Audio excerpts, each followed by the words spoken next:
Primeira carta aos Coríntios, capítulo 14. Ainda os dons do Espírito. Portanto, esforcem-se para ter amor.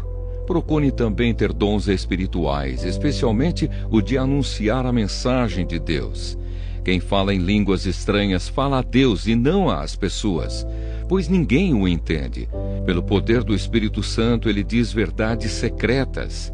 Porém, quem anuncia a mensagem de Deus fala para as pessoas, ajudando-as e dando-lhes coragem e consolo. Quem fala em línguas estranhas ajuda somente a si mesmo, mas quem anuncia a mensagem de Deus ajuda a igreja toda. Eu gostaria que vocês todos falassem em línguas estranhas, mas gostaria ainda mais que tivessem o dom de anunciar a mensagem de Deus. Porque quem anuncia a mensagem de Deus tem mais valor do que quem fala em línguas estranhas, a não ser que esteja ali alguém que possa interpretar o que está sendo dito, para que toda a igreja seja ajudada espiritualmente. Por isso, irmãos, quando eu os visitar, que proveito vocês terão se eu lhes falar em línguas estranhas? É claro que nenhum, a não ser que leve a vocês alguma revelação de Deus, ou algum conhecimento, ou alguma mensagem inspirada, ou algum ensinamento. Por exemplo, além da voz humana, existem os instrumentos musicais, como a flauta e a harpa.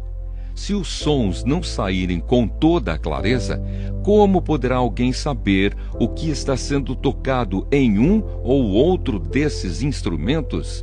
Se quem toca a corneta não der um som bem claro, quem se preparará para a batalha? Assim também, como é que os outros vão entender o que vocês estão dizendo se a mensagem por meio de línguas estranhas não for clara? Vocês estariam falando para o vento. No mundo há muitas línguas diferentes, mas cada uma faz sentido. Porém, se eu não entendo a língua na qual alguém está falando comigo, então quem fala essa língua é estrangeiro para mim, e eu sou um estrangeiro para ele. Por isso, já que vocês estão com tanta vontade de ter os dons do Espírito, procurem, acima de tudo, ter os dons que fazem com que a igreja cresça espiritualmente. Portanto, quem fala em línguas estranhas deve orar pedindo a Deus que lhe dê o dom de interpretar o que elas querem dizer. Porque se eu orar em línguas estranhas, o meu espírito de fato estará orando, mas a minha inteligência não tomará parte nisso. O que vou fazer então? Vou orar com o meu espírito, mas também vou orar com a minha inteligência. Vou cantar com o meu espírito, mas também vou cantar com a minha inteligência. Se você dá graças a Deus em línguas estranhas, como é que uma pessoa simples que estiver na reunião poderá dizer amém à oração de agradecimento que você fez? Ela não vai conseguir entender nada do que você está dizendo, mesmo que a sua oração seja muito boa. Essa pessoa não receberá nenhuma ajuda. Eu agradeço a Deus porque falo em línguas estranhas muito mais do que vocês. Porém, nas reuniões da igreja, prefiro dizer 5 palavras que possam ser entendidas, para assim ensinar os outros, do que dizer milhares de palavras em línguas estranhas. Irmãos, não pensem como crianças. Sejam como crianças para o que é mal, mas sejam adultos no seu modo de pensar. Nas Escrituras Sagradas está escrito: por meio de pessoas que falam em línguas estranhas, eu falarei a este povo, diz o Senhor. Falarei por meio de lábios estrangeiros, mas assim mesmo o meu povo não me dará atenção. Portanto, o dom de falar em línguas estranhas é um sinal de Deus para os descrentes e não para os cristãos. Mas o dom de anunciar a mensagem de Deus é um sinal para os cristãos e não para os descrentes. Imaginem que a igreja esteja reunida e todos comecem a falar em línguas estranhas. Se chegarem ali algumas pessoas simples ou descrentes, será que não vão dizer que vocês estão loucos? Mas se todos estiverem anunciando mensagens de Deus e entrar ali um descrente ou alguém que seja simples, ele vai ouvir o que vocês estão dizendo e se convencer do seu pecado. E ele será julgado pelo que ouvir. Os seus pensamentos secretos serão revelados e ele vai se ajoelhar e adorar a Deus, dizendo: Deus está mesmo no meio de vocês. A ordem na igreja. Portanto, meus irmãos, o que é que deve ser feito?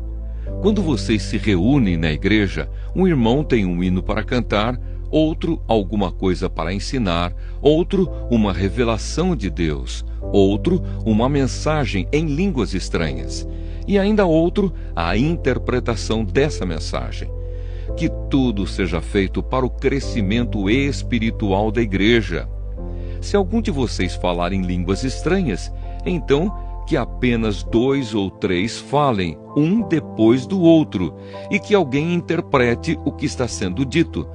Mas se não houver ninguém que possa interpretar, então fiquem calados e falem somente consigo mesmos e com Deus. No caso de 2 ou 3 receberem a mensagem de Deus, estes devem falar, e os outros que pensem bem no que eles estão dizendo. Se uma outra pessoa que estiver ali sentada receber a mensagem de Deus, quem estiver falando deve se calar. Vocês todos podem anunciar a mensagem de Deus, um de cada vez, para que todos aprendam e fiquem animados. Quem fala deve controlar o dom de anunciar a mensagem de Deus, pois Deus não quer que nós vivamos em desordem, e sim em paz. Como em todas as igrejas do povo de Deus, as mulheres devem ficar caladas nas reuniões de adoração. Elas não têm permissão para falar. Como diz a lei, elas não devem ter cargos de direção. Se quiserem saber alguma coisa, que perguntem em casa ao marido. É vergonhoso que uma mulher fale nas reuniões da igreja. Por acaso a mensagem de Deus veio de vocês? Ou será que veio somente para vocês? Se alguém pensa que é mensageiro de Deus ou que tem algum dom espiritual, deve saber que o que estou escrevendo é mandamento do Senhor. Mas se alguém não der atenção a isso, que ninguém dê atenção a essa pessoa. Assim, meus irmãos, procurem sempre anunciar a mensagem de Deus, mas não proíbam que se fale em línguas estranhas. Portanto, façam tudo com decência e ordem.